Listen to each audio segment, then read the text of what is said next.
결과는 매우 심각할 것입니다. 제가 가까운 시일 내에 크렘린에 오지 않고 당신 옆에서 생방송에 출연하지 않는다면 군대는 무기를 크렘린을 향해 돌릴 것입니다. 심각한 유혈 사태가 일어나려 합니다. 농담이 아닙니다. 그리고 우리를 보리스 베체스가보비치가 전쟁에 끌어들이기 위해 이 과정을 조직한다고 몰아가지 마세요. 들어보세요. 저와 러시아 대통령은 이 주제에 대해 1000번도 넘게 논의했습니다. 우크라이나인들과 어떻게 전쟁을 하겠습니까? 우크라이나의 대규모 공격이 러시아 영토 깊숙이 계속되는 가운데 러시아 연방군 내부에서는 진짜 반란 조짐이 무르익고 있습니다. 러시아 군인들은 마치 예브게니 프리고진이 한때 시도했던 것처럼 포를 돌려 모스크바를 향해 돌격할 준비가 되어 있다고 합니다.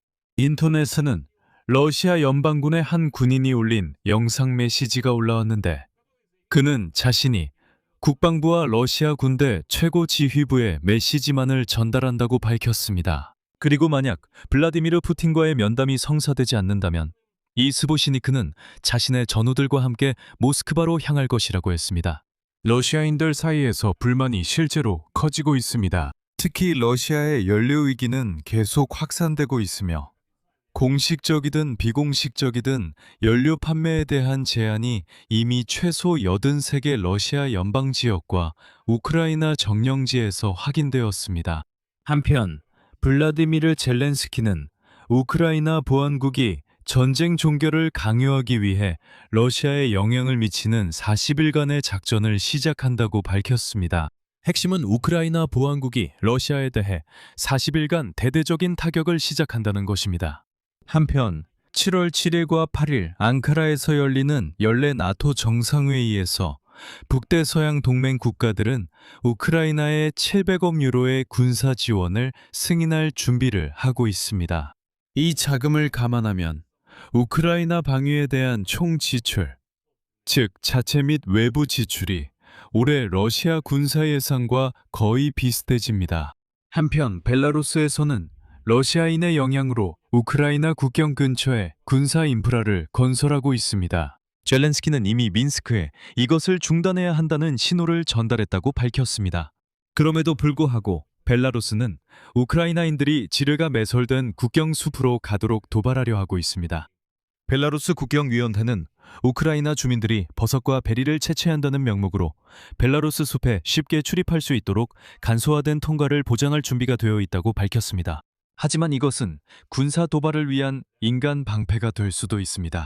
그런데 갑자기 벨라루스 독재자 알렉산드르 루카셴코가 공개적으로 크렘린에 벨라루스를 전쟁에 끌어들이지 말라고 요구했고 처음으로 푸틴이 자신에게 이를 강요하고 있다는 사실을 공개적으로 인정했습니다.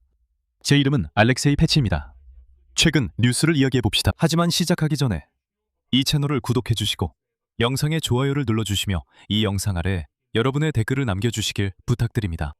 자, 그럼 가장 뜨거운 뉴스부터 시작하겠습니다. 인터넷에는 러시아 측 특별 군사작전 참가자 한 명의 영상 메시지가 퍼지고 있는데 그는 블라디미르 푸틴에게 직접 호소하며 러시아 점령군이 진짜 군사 반란을 준비하고 있다고 주장합니다. 이 영상은 게시된 지 처음 4시간 만에 인스타그램에서 350만회 이상의 조회수와 12만 5천 개가 넘는 좋아요를 기록했습니다. 영상에서 메달로 가득 장식된 러시아 점령군은 6월 24일과 25일에 자신이 러시아 국방부와 기타 치안기관의 고위 관리들을 포함한 관료들과 만났다고 주장합니다. 그의 말에 따르면 그들은 자신에게 러시아 대통령에게 전할 메시지를 전달했다고 합니다. 인용하자면 만약 대통령이 생방송에서 나와 면담하지 않으면 나는 우리나라에서 지금 무슨 일이 일어나고 있는지 모든 진실을 밝히겠다고 했습니다. 하지만 이 러시아 점령군은 왜 러시아 국방부 관리들이 자신을 이 임무에 선택했는지에 대해서는 구체적으로 밝히지 않았습니다. 2026년 6월 25일 오늘 슬루그다로다 대표가 방문했습니다. 어제 저는 국방부와 치안기관의 고위 관계자들과 만났습니다. 그리고 블라디미르 블라디미로비치 푸틴에게 메시지를 전했습니다. 그가 만남을 허락하지 않으면 생방송에서라면 저는 우리나라에서 지금 무슨 일이 일어나고 있는지 모든 진실을 말하겠다고 했습니다. 현재 수십, 수백, 수천 명의 우리 군인들이 그들의 지휘관들에게 처벌을 받아 감옥에 갇혀 있습니다. 그들은 감옥에 갇혀 썩어가고 이른바 게슈타포라고 불리는 자들에게 고문과 폭력을 당하고 있습니다.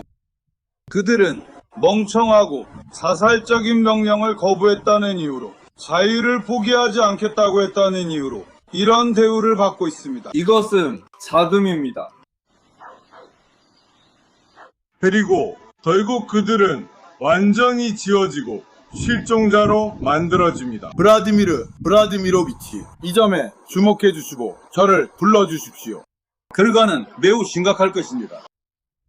제가 가까운 시일 내에 크렘린에 가지 않고 생방송에 출연하지 않는다면 당신 옆에 있는 군대가 크렘린을 향해 무기를 돌릴 것입니다. 저는 단지 메시지만 전달하는 것입니다. 저는 할 말이 여기까지입니다. 결국 이 영상에 나온 사람은 알렉산드르 루닌이라는 사실이 밝혀졌습니다. 그는 러시아 연방 보로네시 지역 출신의 군인으로 우크라이나 침공에 참여했으며 인스타그램과 다른 플랫폼에서 블로그를 운영하고 있습니다. 다른 영상에서 같은 점령군 루닌은 이것이 허세가 아니라고 말합니다. 오해하지 말라고 하며 만약 자신이나 가족에게 무슨 일이 생기면 인용하자면 그것이 행동을 시작하라는 신호가 될 것이라고 말합니다. 누가 그를 찾아와 푸틴에게 전할 메시지를 전했다고 하는지는 이 블로거가 물론 밝히지 않았지만 오직 푸틴 대통령에게만 그리고 오직 생방송에서만 이 이야기를 할 준비가 되어 있다고 말했습니다. 하지만 그는 푸틴과 어떤 이야기를 원하는지, 자신의 정체, 러시아 국방부에서 누가 자신과 대화했다고 주장하는지 밝히지 않았습니다. 여러분, 아주 심각한 유혈 사태가 벌어질 조짐이 보이고 있습니다. 이건 전혀 농담이 아닙니다. 만약 블라디미르 블라디미로비치가 지금 이성적으로 행동하고 군인들과 치안당국 그리고 어제 저를 찾아왔던 사람들의 메시지에 응답한다면, 그렇다면 이런 사태를 피할 수 있습니다. 만약 그렇지 않다면 제 생각에는 나라에 한 번도 없었던 그런 혼란이 올 것 같습니다. 왜냐하면 외부의 적은 방심하지 않고 이 모든 것을 지켜보고 있기 때문입니다. 그리고 그는 이것을 자신의 목적에 이용할 것입니다. 지금 전선에 있는 친구들이 자신의 위치를 떠난다면 우리나라는 무너질 것입니다.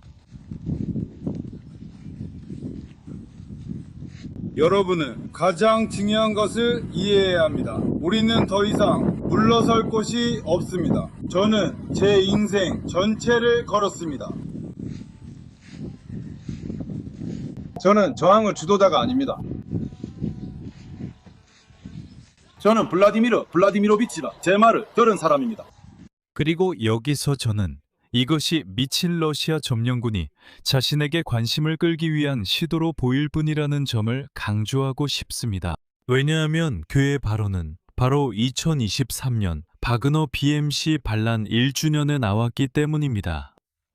상기시키자면 2023년 6월 23일과 24일에 예부게니 프리고진의 무장 세력들이 모스크바로 무장 봉기를 일으켰습니다. 그것은 당시 이 군사 회사의 소유주인 예부게니 프리고진이 러시아 국방부를 겨냥해 발표한 성명에서 시작되었으며 러시아 당국은 이를 반란 시도로 간주했습니다.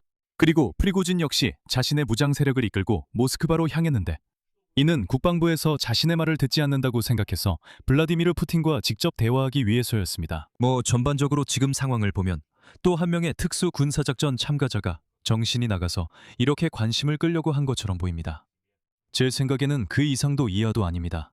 하지만 러시아인들의 불만이 점점 커지고 있다는 것은 인정해야 합니다. 러시아의 연료 위기는 계속해서 확산되고 있습니다. 6월 26일 기준 러시아 32개 지역과 우크라이나 점령지에서 이미 공식적으로 연료 판매 제한 조치가 시행되고 있습니다. 개별 도시, 지역 또는 거주지에서의 지역 제한까지 고려하면 공식적인 제한 조치는 이미 43개 지역과 점령지에서 시행되고 있습니다.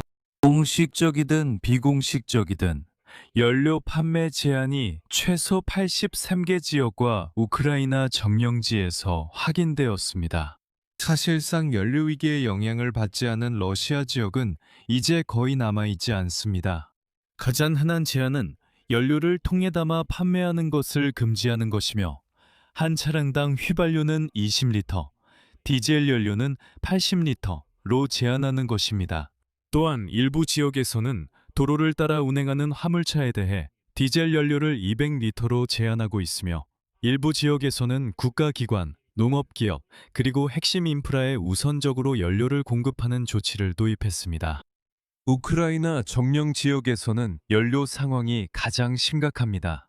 크림과 세바스토폴에서는 일반 시민에게 연료 판매가 전면 금지되어 있습니다. 점령된 도네츠크 지역의 많은 주유소에서는 휘발유가 없습니다. 휘발유가 있는 곳에서도 1인당 20리터 이상 판매하지 않습니다.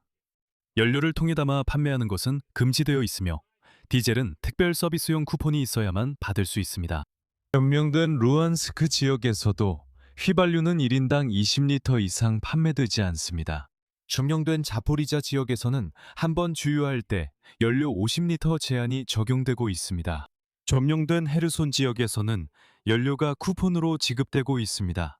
연료가 만성적으로 부족하고 공급에 차질이 생기면 대중교통이 멈추게 됩니다. 그리고 이 상황에서 가장 웃긴 게 뭔지 아세요? 러시아의 지역 지도자들 중 거의 아무도 우크라이나의 정유 공장과 석유 저장소에 대한 공격을 위기의 원인으로 언급하지 않습니다. 대신에 러시아 지역의 주지사들과 정부는 인용하자면 물류 재조정, 공급 경로 변경, 높은 계절적 수요로 상황을 설명하거나 아예 주유소 네트워크 자체에 책임을 돌립니다. 그들은 이 주유소들이 책임이 있다고 말합니다. 그리고 역설적으로 대부분의 러시아인들은 이런 말도 안 되는 소리를 진심으로 믿고 있습니다. 그들은 정유소에 미사일이 떨어지는 걸 보면서도 이건 그냥 물류가 혼란스러운 거야. 그냥 계절이 그런 거지. 여름이라서 모두가 휘발유를 사니까 그래서 부족한 거야. 라고 말합니다. 아니에요. 오해하지 마세요. 이건 우크라이나 드론이 정유소를 완전히 불태워서 그런 게 아닙니다. 여기 흥미로운 통계가 있습니다.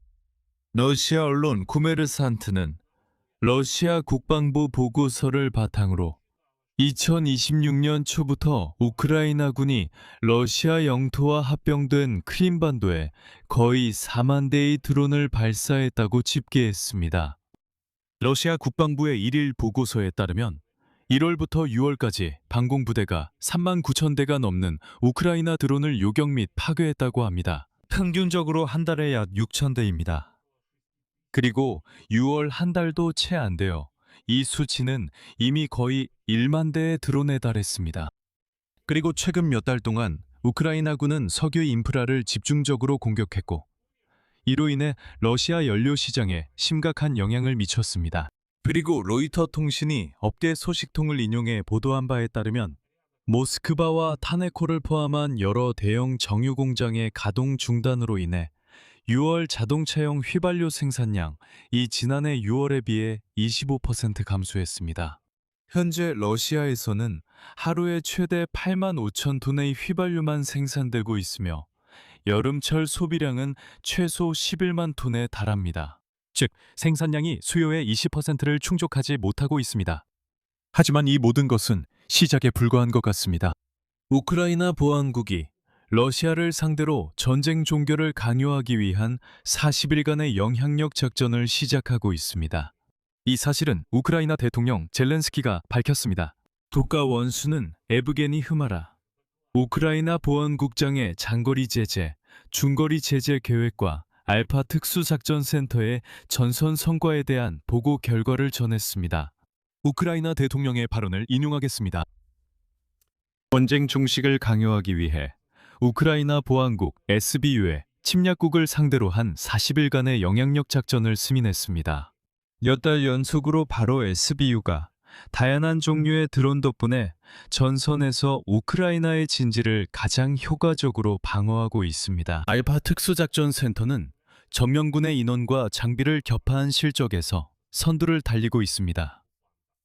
하지만 이런 상황에서 크렘린은 바렐로투스 영토에서 새로운 전선을 열려고 시도하고 있습니다. 오늘 젤렌스키는 벨라루스에서 우크라이나 국경 근처에 군사 인프라를 건설하고 있다고 밝혔습니다. 다음은 젤렌스키의 인용문입니다.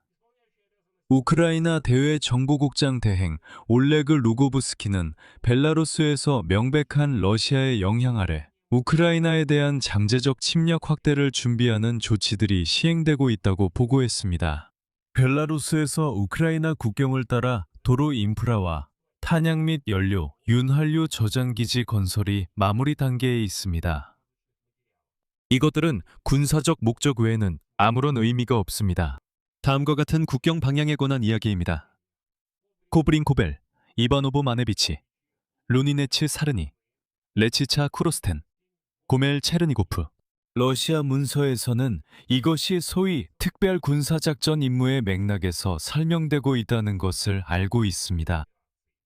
그리고 젤렌스키도 벨라루스가 이미 우크라이나로부터 이러한 활동과 전쟁을 장기화하거나 확대하려는 러시아와의 모든 형태의 협력에 대한 신호를 받았다는 점에 주목했습니다. 또 다른 인용문입니다.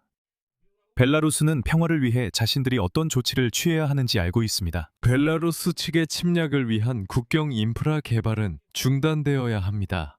긴장 완화와 파괴를 위한 조치는 벨라루스 측에서 반드시 이루어져야 하며 평화도 벨라루스 측에서 만들어져야 합니다.